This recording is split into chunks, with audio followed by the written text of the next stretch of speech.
his wife, Marcia, came, and she was a great editor, and he was a great editor, so they told me how to move scenes around. And Stephen was always around. Stephen and I hung around all the time, you know. And so Stephen was always over at my house or something. We were always thinking of ideas and stuff. And Spielberg would call him up every once in a while and say, hey, I need an idea for this. And so John was the idea man.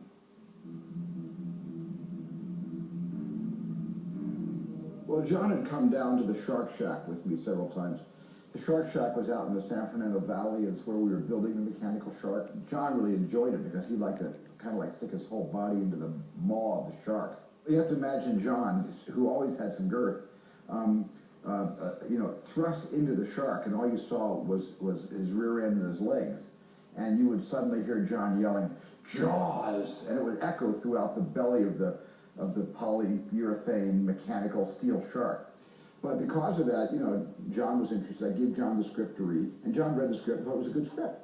I gave him some books, you know, that were really terrifying books about tiger hunting, and he employed a lot of those ideas in Jaws. Stephen had a great respect and admiration for John's ability with dialogue. And I said, John, I got this scene, you know, about the USS Indianapolis. It's only 2 paragraphs long, but I think this could be an epiphany for all the other guys on the boat.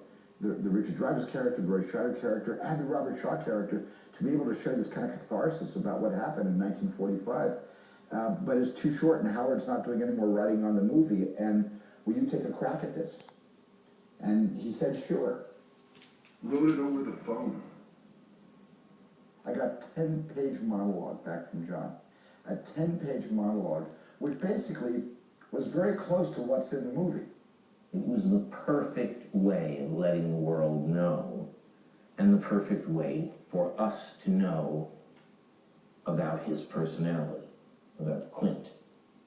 Japanese submarine slammed 2 torpedoes into her side, Chief.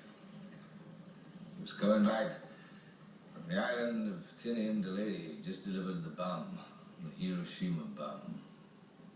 Robert Shaw read all 10 pages. And he loved every word, but Robert said, I can't say all this, it's too much to memorize. It was a very compelling speech, but it was a movie by itself. It was a movie within a movie. So Robert Shaw sat down and Robert cut the speech in half, and he did all the editing himself. He brought it down to 5 pages. You know the thing about a shark, he's got lifeless eyes, black eyes, like a doll's eye. My favorite shot in the story of that scene is when he's in the middle of it, and there's this shot on me, and I'm going, what else, what can you say when you hear a story like that? But it's Milius's words and it's Shaw's editing that wound up in the final film.